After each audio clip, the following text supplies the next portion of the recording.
Welcome back to Story Time with Mrs. Mullins, and I've got Luke here. He's got some snacks, and he's going to be joining us with this video. Look at that face. Okay, today's story is Adam's last birthday, and we're still in Genesis. This will be Genesis chapter 5. None of that. All right, here we go. When the little boy Seth was born, Adam was 130 years old. Could you even imagine? That sounds very old to us, but it wasn't old in those days. Adam was just beginning his life. He lived 800 years after that. Sorry. It may seem hard to believe, but on Adam's last birthday, he was 930 years old. If he had had a birthday cake with candles on it, what a sight it would have been. Perhaps you're saying nobody could have lived that long, but wait a minute. Remember, Adam was the first human created by God himself on the sixth day of creation week. He was the most perfectly formed man who ever lived. His heart, his lungs, his muscles, fresh from God's own hands, were made to last forever. They would have lasted forever if he had not sinned. Except for that one sad mistake, he could have eaten of the tree of life and lived on and on and on. Besides, in the beginning of the world's history, no one had the diseases we have now that cause so many people to die very young. For hundreds of years, Adam probably never knew what it was to be sick. Most likely, he never had a cold or flu or measles or chickenpox or even a toothache. So wonderfully had God made Adam that he kept his marvelous life. Look at him. Sorry, I got distracted. Kept his marvelous health and strength for most of his long life. Only old age weakened him until he finally died and returned to the dust from which he had been made. Say cheese. Since Adam lived to be more than 900 years old, he must have seen not only his children grow to adulthood, but also his grandchildren, his great-grandchildren, and his great-great-grandchildren. By the time he died, he must have been a great-great-great-great-great-grandfather. I really don't know how many greats to put in it.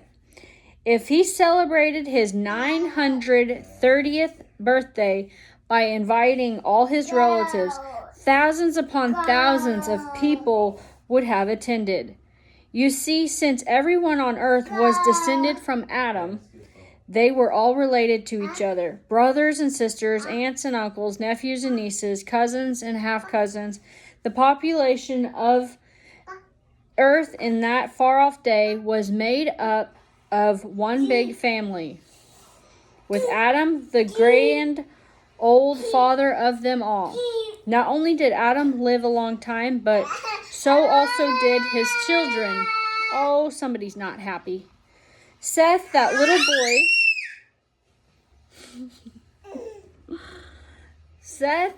boy who came to cheer his heart father, he had lost both Cain and Abel, lived to be 912. Okay. And one of Seth's sons, Enos, lived to be 905. Others who lived a long time were Canaan, 910. Oh, how to say this name?